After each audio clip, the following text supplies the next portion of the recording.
Welcome back and thank you for staying with us. Now, parents of autistic children in Gqeberha are furious with the Provincial Education Department. They feel more should be done to increase the number of placements at Quest School for learners with autism. According to organisation Autism Matters, the Eastern Cape is home to more than 1,000 autistic children. And some of these kids have been on the school waiting list for years. To discuss this further, I am joined by Director of Autism Matters South Africa, Nobathembu Qosho. Thank you so much for joining us, Nobathembu, here on eNCA.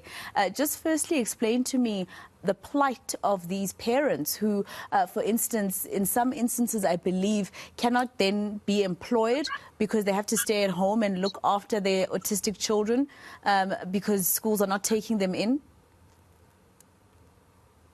That is correct.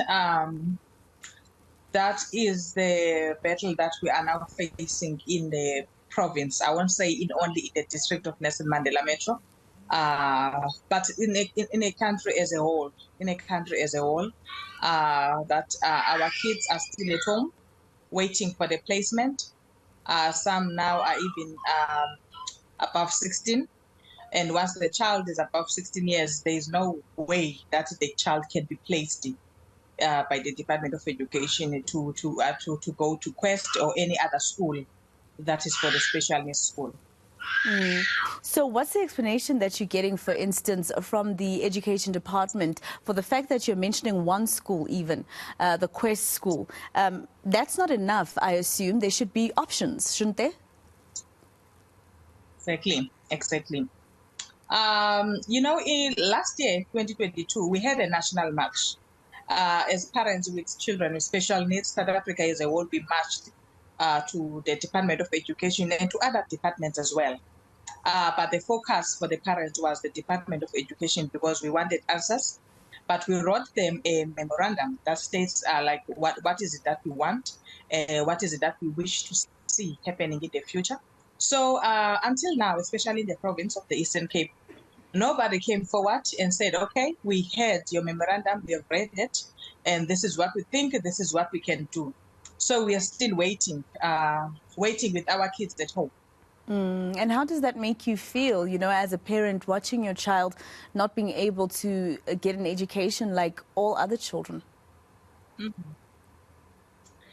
It's very painful. It's very painful because each year, January, parents will be seeing other parents in shops buying school uniforms, buying stationaries, and then deep down that yours will be at home even the following year. It's a very, very painful issue where I think the government needs to take this seriously. I don't know, maybe there are plans because nobody from the Department of Education has came forward from the province to us and tells us that this is what is happening. So maybe for a period of 5 years, this is what will be happening, but there will be a breakthrough. So it's very, very painful knowing that your child will be remaining at home. And it's very expensive. Though they are at home, it's very expensive because as a mother, you need to hire someone that will look after your child at home. Whereas you go to find a job or you're going back to school, they are very expensive people because some of them will find that they are still on the medication. Some of them, they are on special diets. So where the dietitian will tell you that the child mustn't eat this, they must eat that. So looking at the parent's background or the child's background, you find that things are not okay men at home. And then on top of that, the child is still at home, not attending any school since the child was born.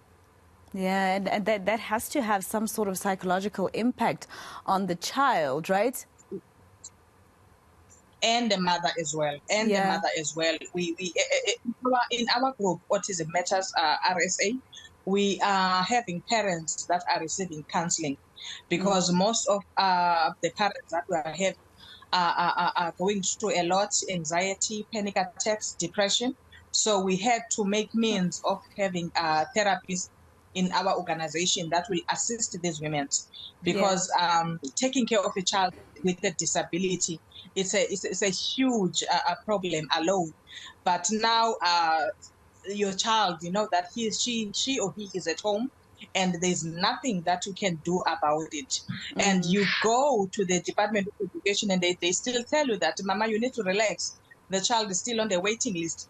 And you'll find that the child will be on the waiting list until the child is 14 years or 16 years.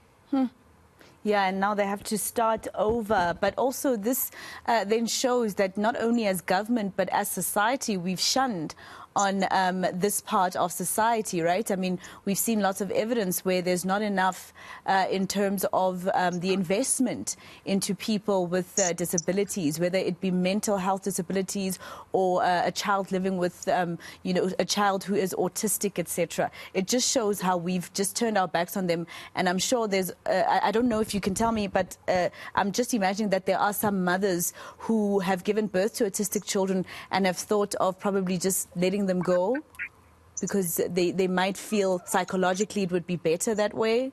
Are there parents who go through that?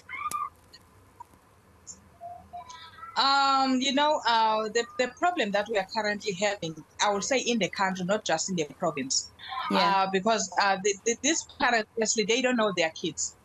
You go to the hospital, you give birth, there are no signs of autism or maybe or any disability. Then the child is growing up, we are like, okay, there is a delay there, there is a delay there. You are not aware up until maybe somebody comes and tell you that, no, man, maybe you need to go to the hospital, maybe the child will be diagnosed. Once still the child is diagnosed, the mother doesn't even know the word autism. So there is a lot that our government wish they can just do in terms of firstly awareness and even in care centers like in hospital. How can we educate the parents more to know their children? Yes, we are having a struggle of a waiting list. Our children are not yet at school, but what can be done for these children while they are at home? What can be done to help these parents, you know, so that they can be able to educate their own children by themselves at home? So there's a lot that needs to be done in our country.